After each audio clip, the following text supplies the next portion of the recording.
Welcome to Ecclesia Principles, a biblical strategy for believers to engage in God's design for government with Ray Eppard.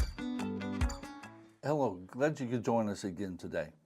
This week we're looking at how the Founding Fathers protected everyone's unalienable rights within the Bill of Rights particularly, but the statements in the Declaration and in the Bill of Rights.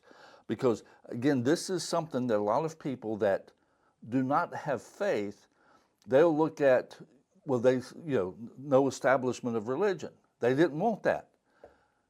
No, because of their faith, they understood that each individual was directly accountable to God, and that therefore another person should not dictate to them what they should believe and how they should practice.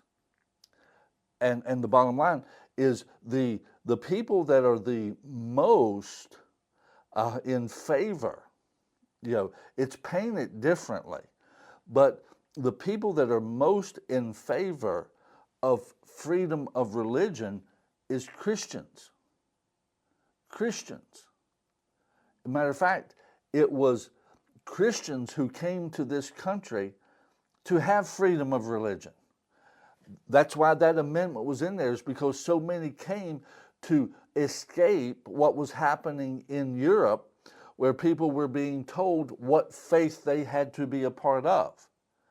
It wasn't that these people were not faith people. It was that they understood they were directly accountable to God, and so was everyone else. Therefore, government should not establish a religion and tell people what religion they need to be a part of. And you see, with this, even though that does come into church government as well, because it goes on and talking about nor prohibiting the free exercise thereof, but much of the First Amendment is really dealing with the parameters of self-government. Congress shall make no law, basically violating self-government. Romans 13:1, let every soul be subject to the governing authorities. They were saying Congress has to be subject to the governing authority of self-government. Therefore, it can't make laws regarding religion. It can't restrict free speech. It can't restrict peaceable assembly. It can't restrict the freedom of the press, because all of those things come down to self-government. You see, if I have liberty in my self-government, then I can practice the faith that I want. I can express my views, freedom of speech. I can hang out with other people that I want to hang out with so that we can discuss the things that we agree on. Again, peaceable assembly. You can also hang out with people you don't agree with, but peaceable assembly. But then also freedom of the press. If you would, this is the right of an individual to take their views public. The freedom of the press. That and really, the press has been called the fourth estate of government, executive, judicial, legislative branches, and then the press.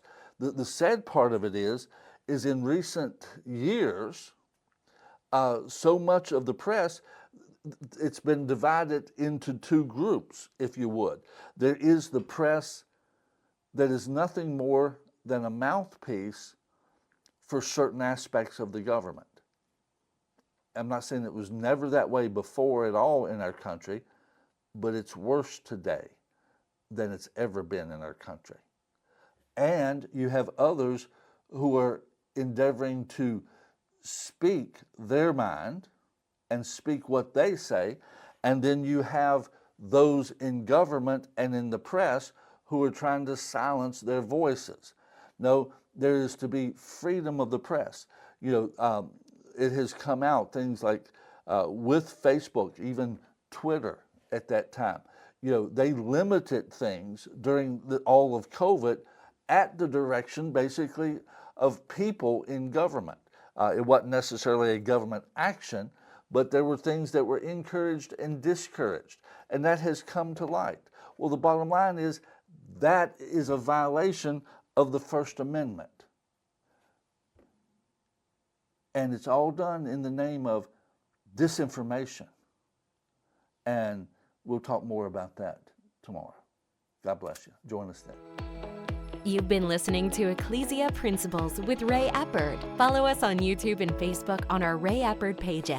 This program was brought to you by Victory Worship Center and World Outreach. Services Sunday 9 o'clock and 11 o'clock, 200 Hammond Lane, Stanton, Virginia.